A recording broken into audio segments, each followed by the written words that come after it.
Trends, trends, trends. That's all I'm seeing across the internet about design and home decor is what will 2026 bring?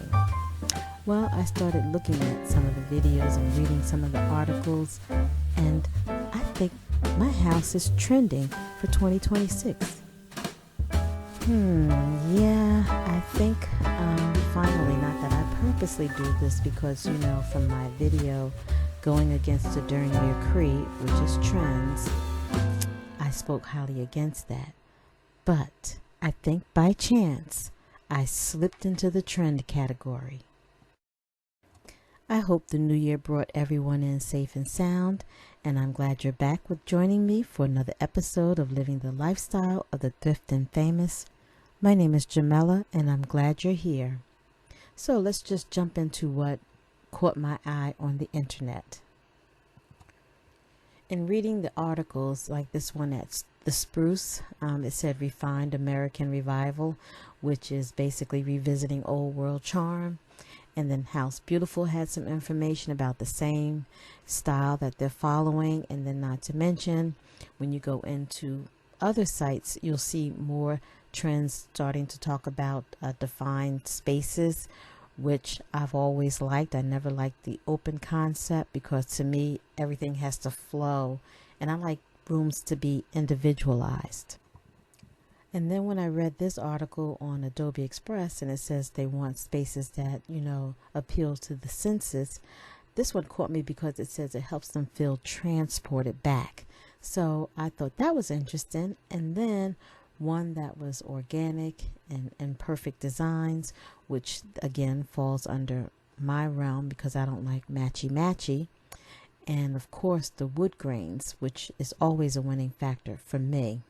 And then even for kitchen design, I saw something about people are gravitating to more warmer tones, natural elements for stone, for your countertops. And again, I'm like, okay, this is strange because I thought the wood tones were out when, I was doing mine with the country cottage look. So yeah, it seems to be gravitating back. And then when I saw this ever-loving Art Deco, to me, Art Deco never goes out of style. Yeah, that was a timeless era in furniture making and style. But I was watching the video by Kiva Brent, and she's an expert interior stylist. And one of the first things she mentioned was tassels. Now, I've had tassels all around my house for at least, I'm going to say 10 years. And when I found some at this fabric store that was going out of business, I scooped up all the ones that I liked and I put them on my lamps and I put them on the doorknobs. So yeah, I've been hanging in, as we call, dangling tassels all around.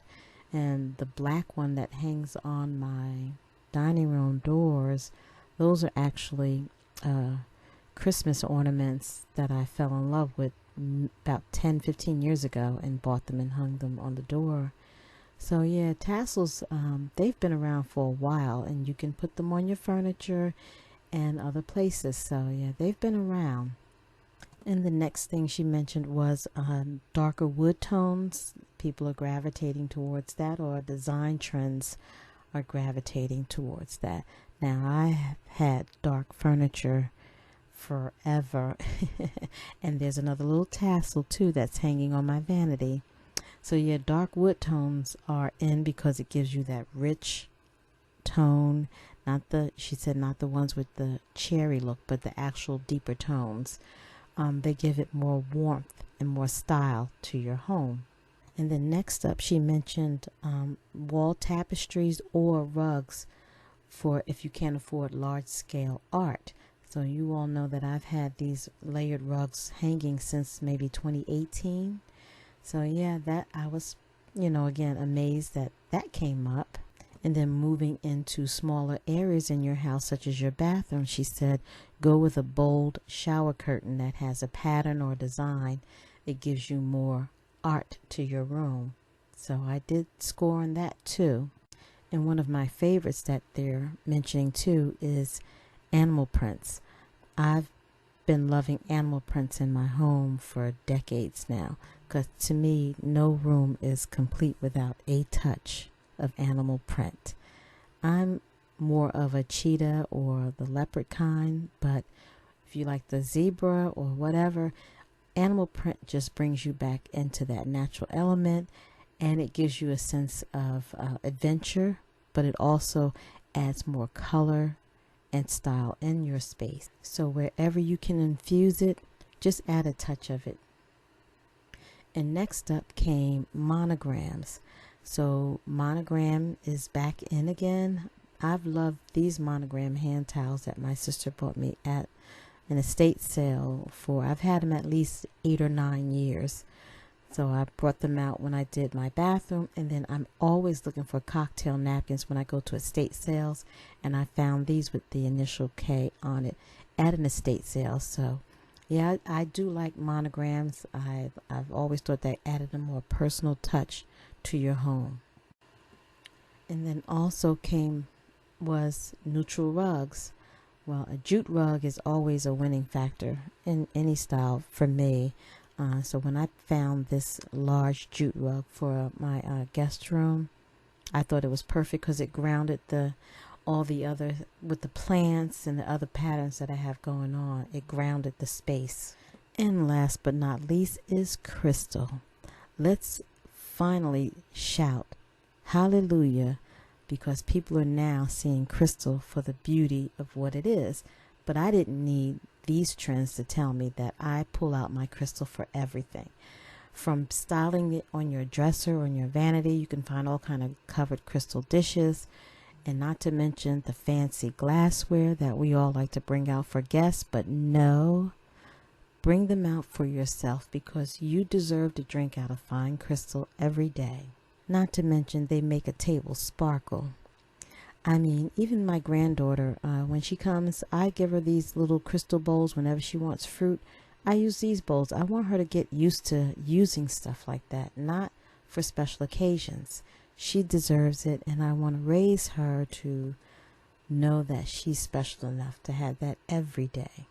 And even in your chandeliers, the light fixtures with crystals, you know the love of light hitting those crystal elements and the colors dancing all around. It's a beautiful thing to take in. So not to mention it adds a bit of touch of elegance to your space. Crystal is just so it's beautiful. I've always loved it, and I'm glad to see that people are finally incorporating crystal. And when I got this Waterford decanter, I didn't know where I was going to put it, but I just knew I had to have it, and just happy that it fits on my counter and it gives it that touch of elegance. So, do we really need trends to tell us how to style our home? No, but I was just kind of, happy to see finally my home is trending. So, in a good way. Because remember, it's all about creating that beautiful home and being there and loving it. Thank you again for tuning in. And if you like this video, please drop me a comment. Don't forget to like and share, and I'll see you again.